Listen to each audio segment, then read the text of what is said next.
Le football africain a connu un véritable séisme, un choc frontal entre la passion du terrain et la froideur, l'implacable froideur du règlement. Ce que nous allons décortiquer ensemble, c'est bien plus qu'un match, c'est un conflit qui a complètement redéfini les règles du jeu, et pas seulement sur le terrain. On commence avec cette image, qui est absolument saisissante. C'est presque une scène de film.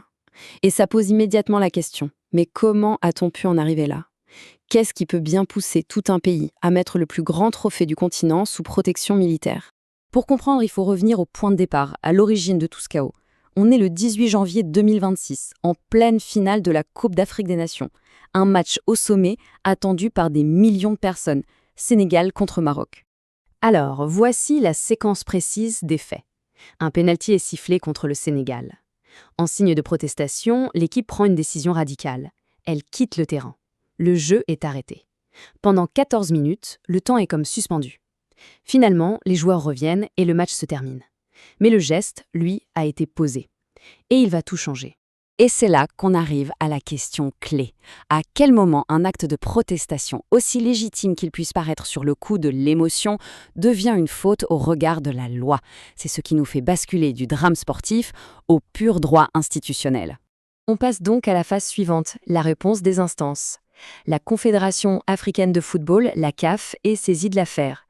Sa réponse ne sera pas immédiate, loin de là. Il faudra attendre 2 mois pour connaître le verdict. Et tout repose là-dessus.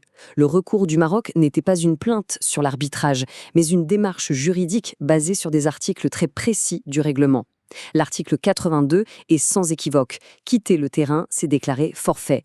Et l'article 84 est tout aussi clair sur la sanction, la défaite sur tapis vert. Tout était écrit, noir sur blanc. Le processus a donc suivi son cours. D'abord le recours formel du Maroc, ensuite une longue enquête de 2 mois menée par la CAF, sans doute pour s'assurer que la décision finale soit juridiquement inattaquable, loin de la pression populaire et médiatique. Et le verdict tombe.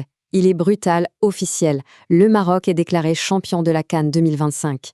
Le Sénégal, lui, est considéré comme ayant perdu par forfait 3-0. C'est une décision fondée sur le droit, mais qui va évidemment déclencher une onde de choc sur tout le continent. Forcément, cette décision n'a pas calmé le jeu, bien au contraire. Elle a ouvert un tout nouveau chapitre, une polémique qui a très vite dépassé le cadre du football pour devenir une affaire quasi politique.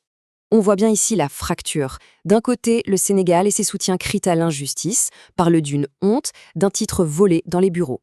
De l'autre côté, l'analyse de la source est radicalement différente. Pour elle, c'est simplement l'application du règlement. Elle va même plus loin en suggérant que la virulence des critiques cache une forme de jalousie face à la réussite marocaine. Pour étayer cette thèse, la source liste les succès récents du Maroc. Il y a bien sûr l'incroyable parcours au Mondial 2022, la co-organisation de celui de 2030, les investissements massifs dans les infrastructures. En somme, l'argument est que le Maroc est devenu une puissance qui bouscule l'ordre établi et que cela créerait du ressentiment. D'ailleurs, cette analyse pousse la réflexion encore plus loin en parlant de fracture géopolitique. L'affaire ne serait que le symptôme d'une rivalité plus profonde, presque culturelle, entre l'Afrique du Nord et l'Afrique subsaharienne. Une lecture bien sûr très sensible. Au final, cette histoire dépasse largement le cadre d'un match de football. Elle pose des questions fondamentales sur l'avenir, sur la crédibilité et l'autorité des institutions qui gouvernent le sport sur le continent. Et voici l'enjeu central, tel que présenté par la source. Ne pas sanctionner aurait créé un précédent gravissime. La porte ouverte à ce que n'importe quelle équipe puisse interrompre un match pour contester une décision. La sanction, aussi dure soit-elle, est donc présentée ici comme une étape nécessaire pour réaffirmer un principe simple. Personne n'est au-dessus des règles. Mais l'affaire n'est pas complètement close. Le Sénégal a annoncé son intention de faire appel auprès de la plus haute juridiction sportive, le tribunal arbitral du sport, en Suisse.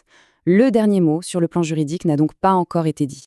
On termine sur cette question qui résume parfaitement tout le dilemme. Cet événement a mis en lumière cette tension permanente, presque inévitable, entre la passion du jeu et la nécessité de l'ordre institutionnel. Une question qui, c'est certain, va continuer de résonner pendant longtemps dans le football africain.